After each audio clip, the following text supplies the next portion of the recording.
ನಮ್ಮ Sahyadri news channel ಅನ್ನು YouTube, Facebook ಹಾಗೂ ಇನ್ಸ್ಟಾಗ್ರಾಂನಲ್ಲಿ ನೋಡಿ. ಸಬ್ಸ್ಕ್ರೈಬ್, ಲೈಕ್ ಮತ್ತು ಶೇರ್ ಮಾಡಿ ಪ್ರೋತ್ಸಾಹಿಸಿ. ಇದರ ಉತ್ತರ ಕೊಡ್ತೇವೆ. ಸಾಮಾನ್ಯ ಜನರು ಮಾತಾಡ್ತಾರೆ ಅಂಶ ಒಂದು. ಎರಡನೇದು, ಕರ್ನಾಟಕ ರಾಜ್ಯದಿಂದ ಹಿಂದುತ್ವದ ಬಗ್ಗೆ ಮಾತಾಡ್ತಾ ಎಲ್ಲ ವ್ಯಕ್ತಿಗಳನ್ನು ಕೂಡ ಪಕ್ಕಕ್ಕೆ ತರ್ತಾ ಇದ್ದಾರೆ. ಬಸವನಗೌಡ ಪಾಟೀಲ್ ಯತ್ನಾಳ್ ಇರ್ಬೋದು, ಸಿ.ಟಿ. ರವಿ ಇರ್ಬೋದು, ಪ್ರತಾಪ್ ಸಿಂಹ ಇರ್ಬೋದು, ಉತ್ತರ ಕನ್ನಡದ ಅನಂತ್ ಕುಮಾರ್ ಹೆಗ್ಡೆ ಇರ್ಬೋದು, ಹೇಳ್ತಾ ಹೋಗ್ತಾರೆ. ಈ ಹಿಂದುತ್ವದ ಪರವಾಗಿ ಧ್ವನಿರಂತ ಈಶ್ವರತ್ವವನ್ನು ಗೆಲ್ಲಿಸ್ತೇವೆ. ಒಂದ್ ಕಡೆ ಅವ್ರಿಗೆ ಅನ್ಯಾಯ ಆಗಿದೆ, ಇನ್ನೊಂದ್ ಕಡೆ ಹಿಂದುತ್ವದ ಹುಲಿ ಈ ಲೆಕ್ಕದಲ್ಲಿ ಮಾತಾಡ್ತಿದ್ದಾರೆ.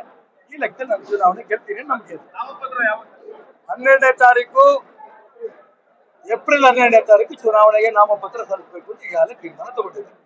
ಚುನಾವಣಾ ಫಲಿತಾಂಶ ಬಂದಾಗ ಬಿಜೆಪಿಯ ಅಧಿಕೃತ ಅಭ್ಯರ್ಥಿ ರಾಘವೇಂದ್ರ, ಕಾಂಗ್ರೆಸ್ಸಿನ ಅಧಿಕೃತ ಅಭ್ಯರ್ಥಿ ಗೀತಾ ಶಿವರಾಜ್ ಕುಮಾರ್, ಅವರಿಬ್ಬರಿಗಿಂತಲೂ ಕೂಡ ಕನಿಷ್ಠ 1 ಲಕ್ಷಕ್ಕಿಂತ ಹೆಚ್ಚಿಗೆ ಲೀಡರ್ನ ಗೆಲ್ತೇನೆ. ಅವಾಗ ಗೊತ್ತಾಗುತ್ತೆ ಈ ಡಮ್ಮಿ ಕ್ಯಾಂಡಿಡೇಟ್ ಯಾರು, ಹೊಂದಾಣಿಕೆ ರಾಜಕಾರಣ ನಮ್ಮ ಜಿಲ್ಲೆ ನಡೆಯುತ್ತೋ ಇಲ್ಲೋ. ಯಾಕೆಂದ್ರೆ ಹೊಂದಾಣಿಕೆ ರಾಜಕಾರಣದಲ್ಲಿ ಒಂದು ಸರಿ ಶಿಕಾರಿಪುರ ಮತ್ತು ವರಳದಲ್ಲಿ ಯಶಸ್ವಿ ಆಗಿದ್ದಾರೆ, ತಿಣುಕಿ ಯಶಸ್ವಿ ಆಗಿದ್ದಾರೆ ಹೊಂದಾಣಿಕೆ ರಾಜಕಾರಣ. ಈ ಲೋಕಸಭಾ ಚುನಾವಣೆಯಲ್ಲೂ ಕೂಡ ಈ ಹೊಂದಾಣಿಕೆ ರಾಜಕಾರಣ ಮಾಡಿದ್ದಾರೆ.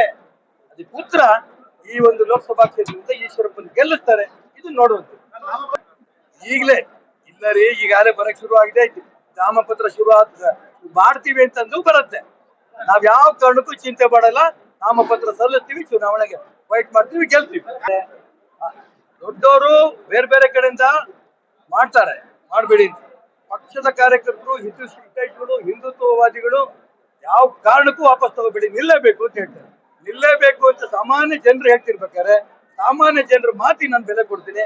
ಅವರಷ್ಟು ಜನ ನೋವಿದೆಯಲ್ಲ, ಹಿಂದುತ್ವ ಉಳಿಬೇಕು, ಪಕ್ಷ ಉಳಿಬೇಕು ಅಂತ ನೋವಿದೆಯಲ್ಲ, ಆ ನೋವಿಗೆ ನಾನು ಧ್ವನಿ ಹಂಗ್ ನಿಲ್ತಾ ಇದ್ದೇನೆ. ಯಾವುದೇ ಅವರು ಇವತ್ತು ಪ್ರಚಾರ ಮಾಡ್ತಿದ್ದಾರೆ ಅಂತ ಹೇಳ್ತಾ ಇದ್ದಾರೆ ವಾಪಸ್ ತಗೋತೀನಿ ಅಂತ. ಯಾವ ಕಾರಣಕ್ಕೂ ವಾಪಸ್ ತಗೊಂಡ ಪ್ರಶ್ನೆ ಇಲ್ಲ. ಚುನಾವಣೆ ಸ್ಪರ್ಧೆ ಮಾಡ್ತೇನೆ. 12ನೇ ತಾರೀಕು ನಾಮಪತ್ರ ಸಲ್ಲಿಸ್ತೀನಿ ಅಂತ ಘೋಷಣೆ ಮಾಡಿದ್ದೀನಿ. 12ನೇ ತಾರೀಕು ನಾಮಪತ್ರ ಸಲ್ಲಿಸ್ತೇನೆ. ಶಿವರಾಜ್ ತಂಗಡಗಿ ಮಂತ್ರಿ ಆಗಕ್ಕೆ ಅವನು ಅಯೋಗ್ಯ. ಮೋದಿನ ಅಂತಾರಾಷ್ಟ್ರೀಯ ನಾಯಕರವರು, ವಿಶ್ವನಾಯಕ ನರೇಂದ್ರ ಮೋದಿಗೆ ಕಪಾಳ ಕೊಡಬೇಕು ಮೋದಿ ಅಂತ ಹೇಳಿದವರಿಗೆ ಇಂಥ ಮಂತ್ರಿನೂ ಇಟ್ಕೊಂಡಿದಾರಲ್ಲ. ಇಲ್ಲ ಅವ್ನು ರಾಜೀನಾಮೆ ಬಿಸಾಕ್ಲಿ, ಇಲ್ಲ ಸಿದ್ದರಾಮಯ್ಯ ಕಿತ್ ಬಿಸಾಕ್ಲಿ, ಇಲ್ಲ ಅಂದ್ರೆ ರಾಜ್ಯ ಜನ ಸಿದ್ದರಾಮಯ್ಯನ ಸರ್ಕಾರನೇ ಕಿತ್ ಬಿಸಾಕ. ಬೇಡ.